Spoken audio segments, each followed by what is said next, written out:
It's the day after Thanksgiving, and I woke up to a nasty surprise. Snow on everything, including some firewood rounds that I've got laying where they fell and not quite brought in.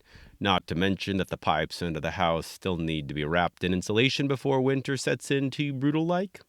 Either way, you ain't here to listen to me whine, and I ain't here to whine, 'cause this is Bandito Rubin's Unorthodox Wisdom for Modern Man, the podcast for traditional men of faith and vision who are tired of discovering that Sunday's sermon doesn't always fix Monday's problem. If you're doing everything you can to live by the book and still find yourself feeling sad, mad, sick, or tired, you, my friend, are in the right place. I'm Ruben, husband, father of 7, carpenter, cartoonist, children's book author, and kinda successful hillbilly. Yesterday's Thanksgiving dinner was marvelous, complete with homemade cranberry sauce, tons of gravy, and plenty of turkey for all. Everybody's got their own strategy for eating Thanksgiving dinner. Some folks make a little pool of gravy in the middle of their mashed potatoes, and then just daintily dip their turkey and their biscuit in that gravy. Other folks, like certain preschoolers I know, just try to get away with tanking up on biscuits, cranberry sauce, and nothing else. Personally, I take my mashed potatoes, my stuffing, and my turkey, mix them all together, and then just drown the whole mess with gravy. What's your strategy for eating Thanksgiving dinner? If you can, leave a note in the comments and tell me how you like to eat your turkey dinner. You might just be a lifesaver for one of the fellas out there. Strategy is an important thing. We strategize all kinds of things in life. How to be first in line on Black Friday, how to get the biggest slice of pie. And on TV, if you watch it, football coaches can be seen strategizing how to get that pigskin past the other team. We all strategize about a lot of things in life, but do we ever strategize about our lives? That's what I want to yak about today. Strategies, goals, plans. This is important because if you don't have a plan, life will hand you one. Take the football players on TV, for example. Can you imagine if they strutted into the stadium with no plan, no plays, no strategy, just vibes, and a whole lot of naive confidence? The ball gets snapped, and suddenly it's mayhem out there. Sure, every guy basically knows his job. The kicker kicks, the quarterback throws, the linemen try to keep those elephants from the other team from stampeding over the quarterback. But without a plan, it'd be like watching a Jenga tower fall over. The linemen's shoving defenders right in front of the quarterback's path right when he decides to run. Or the quarterback's scanning the field, ready to throw, while a receiver just kind of moseys up next to him and he's like, "Hey, boss, what if we hand it off instead?" Intentions don't matter anymore in that kind of bloodbath. And that's exactly what our lives turn into without clear goals. Every cylinder's pumping at 1,000,000 RPMs and every wheel is flying, except they ain't all going in the same direction. You end up reacting to the next emergency and the next one and the next one. Because if you don't make a plan, life will hand you one, and it'll always be dumber than the one you would have liked. I don't want that for you, and you don't want that for you. And just like eating Thanksgiving dinner, I've got a strategy, which I did not invent, by the way, for making goals that will put a smile on your face that's wider than the gap between where you are and where you want to be. That strategy is called SMART goals. SMART: specific, measurable, achievable, relevant, and time-bound. And before you mutter, "Ruben, that sounds like touchy-feely corporate America stuff," let's talk about a man who didn't waste time with fluff. Henry Ford. Now, I know this can be a volatile subject. I know some of you are Chevy guys, and I know some of you are Ford guys, and maybe some of you are minivan guys. And I know some folks have been saying pretty mean-spirited things, like Ford stands for found on road dead. But for the sake of education, I say we put all that behind us and talk about the man himself. And there's a lot that we could learn from Mr. Ford. He didn't just dream. He didn't just hope. He sure didn't close his eyes and trust fall into life. He made a goal so clear you could chant it like a slogan. Build a car the average working man can afford. Cars for farm hands, mechanics, factory men with grease in the lines of their palms. Not the wealthy, not the elite, not the socialites with monocles and horses named after Greek gods. Regular men.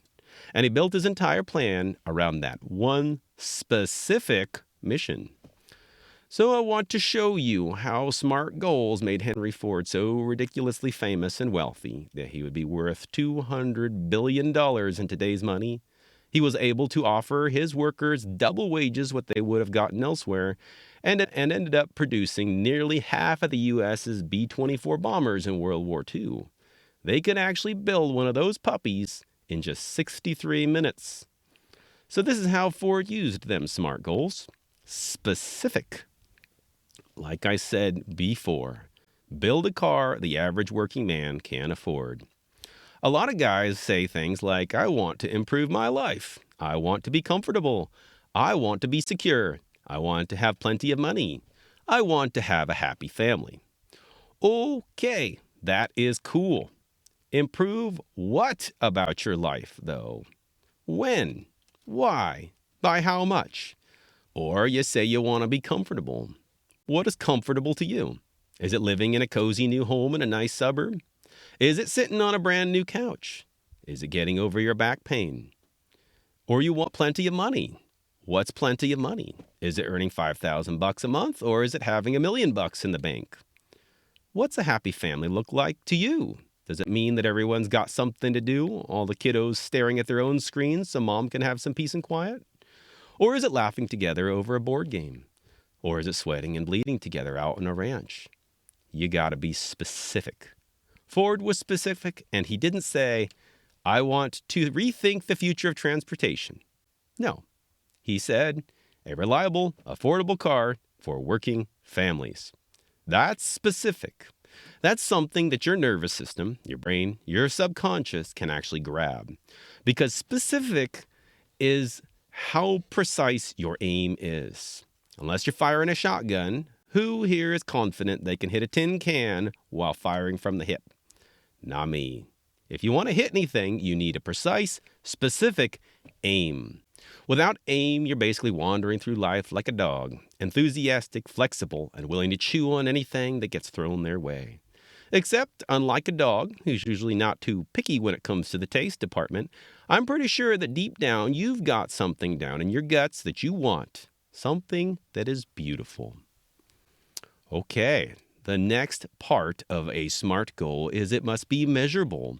Ford measured everything. Minutes spent on tasks, the cost of individual parts, production speed, assembly line efficiency. He didn't guess his way into the future. He measured himself into it. Proverbs 24, 3-4 says, by wisdom a house is built, through understanding it is established. By knowledge its rooms are filled with treasures. Wisdom is direction. Understanding is measurement. And knowledge comes from observation. If you aren't tracking anything, you can't improve anything. SMART goals make you stop blundering along, hoping you're making some headway. If you know, you know. If you've measured it, you've measured it. You've got something to look at, something to measure yourself against to see if you're improving. If you got more money than you had last month, then you're getting wealthier. If your family had less fights this week than last week, then you're getting along better. If you took less Tylenol this week than last week, you're feeling less pain. One of the beauties of having specific goals is that you can track what kind of progress you're making and you can figure out what to do to improve. For example, suppose your specific goal is to have more family time. And for you, family time means everyone playing quietly on the floor while you read them a book. How could you measure it? Well, you could figure out how many days you succeeded. Were you not available? Or were the kids unable to do their part of sitting quietly? And then you can ask, why did that happen? And then you can come up with a solution. You can't provide an answer to a question that hasn't been asked yet. Believe me, I've tried. My wife says it's like living with a psychic who's always wrong. The next step of SMART goals is achievable. Ford didn't try to launch a rocket. He didn't attempt to invent teleportation. He worked with what he had. Tools of the day, interchangeable parts, simplified designs, processes normal men could actually do. Achievable doesn't mean weak. Achievable means possible with discipline or clever, inventive thinking. Some of you guys could end up setting goals that your nervous system rejects on sight. Something in your subconscious says, nah, we can't do that. Maybe they're impossible. Or maybe some part of you thinks they're impossible, so you don't even actually try. Let's talk about basketball for a minute. Everyone who plays basketball has to be a giant, right? Well, when I was a kid, there was a professional basketball player named Muggsy Bogues. He was 5'3", and he was really good. I'm 5'9", and I'm pretty sure there's a whole lot of things in me that would say nope if I decided to be a basketball player. Height problems, for one thing. But Muggsy Bogues believed it was achievable, so he was able to problem solve his way into his goal, making it achievable. The dream has got to jive with you. It's got to stretch you, not intimidate you so much that you can't start now. Some folks here set goals, though, that are so low that they don't change a thing. If a grown man can hit his goal with one arm tied behind his back, you didn't set a goal, you picked a chore. What's the point of making a goal that doesn't stretch you? If your goal don't stretch you, it's not a goal. It's a sticker you gave yourself for showing up. And you definitely don't want a goal that doesn't put pep in your step. You want to wake up excited to make your big dream come true. So pick something that's achievable, not too hard and not too easy, just right to make you a better man. Next, your SMART goal needs to be relevant.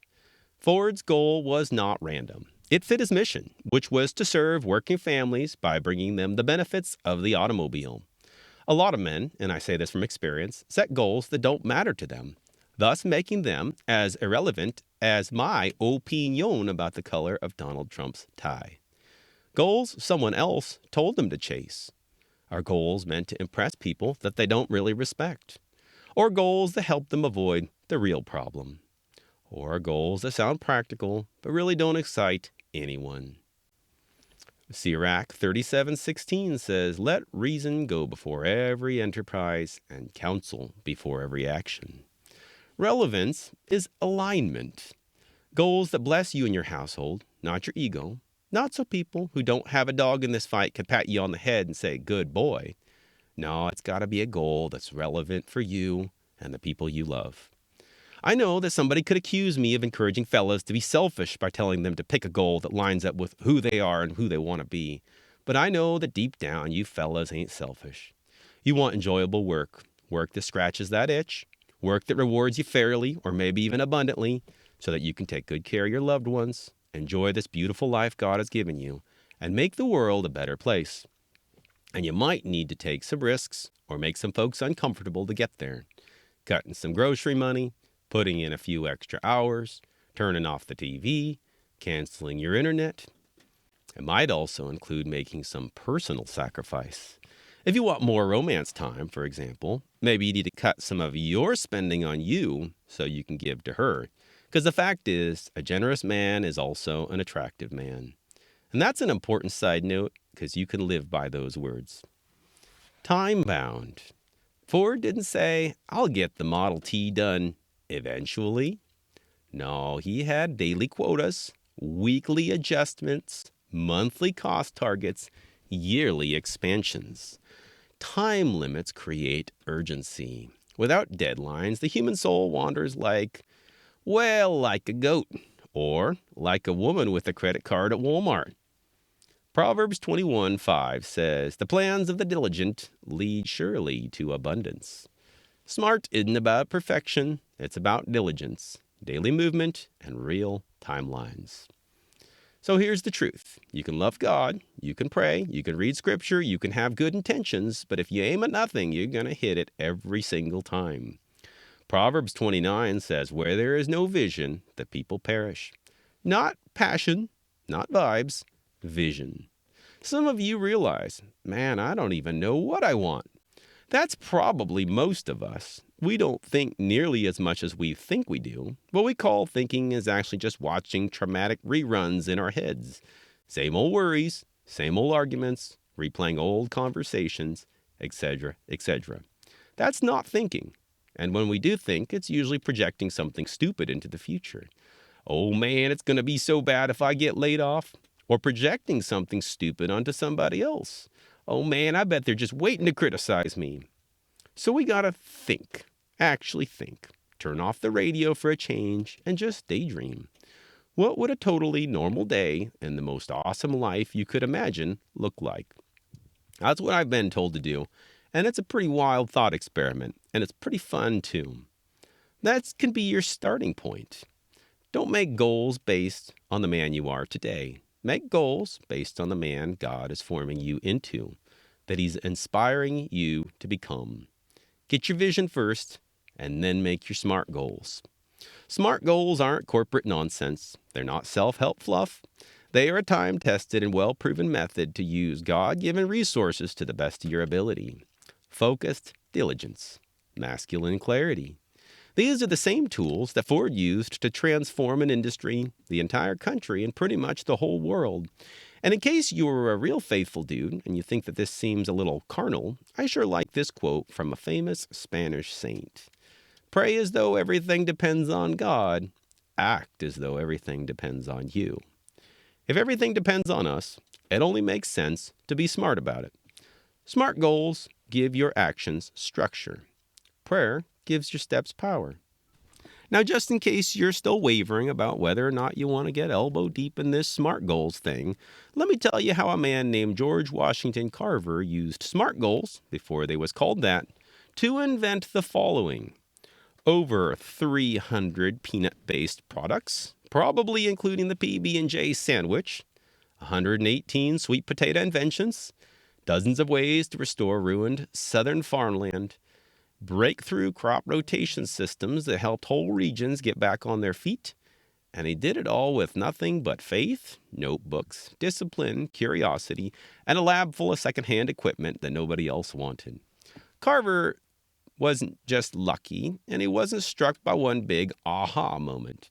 He did it through clear thinking and structured discipline. And here's how this smarty pants did it. 1, he was specific. He said specific stuff like, I want to restore southern soil. It had been destroyed by overplanting cotton for years. I want to find profitable uses for alternative crops. Cotton wasn't cutting it anymore, and the soil was getting worse and worse. I want to help farmers break their dependency on cotton. 2, measurable. Carver measured everything. He had daily experiment quotas, a set number of experiments that he was going to conduct every day. And then he tracked the results of everything that he was doing. Carver didn't try to revolutionize farming by inventing new machines he didn't have. He worked with throwaway lab equipment, simple tools, local crops, and the everyday problems real farmers faced. He didn't let limitations stop him. He found ways within them. Achievable don't mean small. It means possible with discipline and cleverness. Just like Muggsy Bogues, not tall enough to be a basketball star, but smart enough to become one anyway. Every goal Carver set was tied directly to his mission. It was relevant, and people needed it. Bless poor farmers, restore the land, feed families. He was being very relevant and practical. He wasn't inventing peanut butter shampoo for fun, though I bet that would sell. I can just imagine it now. Honey, your head is making me hungry. He was creating products that would give farmers new markets, new revenue, and new stability. His brilliance was always aimed outward, toward the people who needed it, who he cared about. Timely. Carver had lots of mini deadlines. Daily lab hours, daily quotas, weekly reporting, seasonal planting cycles, annual soil studies. Nothing gets a dude out of bed like a deadline. Now, I know it's a heck of a lot easier when someone else is holding the timer, like your boss, the IRS, the power company. Knowing that someone is going to get mad at you or otherwise inflict pain makes it a whole lot easier to focus. But aren't we traditional men into this silly old thing known as self-discipline? As in, we discipline ourselves, and we don't need someone else babysitting us, making sure we turn in our homework on time. Yeah. So have the cojones to believe that the visions you have floating around in your head are worth the trouble to crack the whip on your own hind end and start doing what you gotta do to make that vision a reality. The clock's ticking, and we ain't getting any younger. So speaking of homework, I have some homework for you. 1. Identify one area that sucks. Not 10, not your whole life, just one thing, just one ache. I'm tired all the time. I snap at my kids. I'm drowning in debt. I keep failing spiritually. Pick your area. Then make one SMART goal. Something small, clear, and tangible. For instance, walk 20 minutes after dinner, 5 days a week, for 30 days. You could even make it romantic and include wifey, so it pulls double duty. Now you're getting healthy, and you're a good husband. Or, phone goes in the drawer from 6 to 8 p.m. on weekdays, and definitely during dinner time. Or, read one chapter of Proverbs at 6 a.m. every day for 30 days. Or, work outside with the kids for 15 minutes each night, even if it'd be faster to do it by yourself. Our goal here is diligence, not drama, no white-knuckling it, no rushing it. Just show up, do the work, and go home. Like the Bible says, do nothing without deliberation. So deliberate, and then be diligent. SMART goals are a way to be deliberate. If this episode was less painful than smashing your finger with a hammer, pass it on to a brother who's wandering without a target. And if you want deeper stories, tools, and wisdom for traditional men of faith, stay tuned and keep an eye out for my man letter.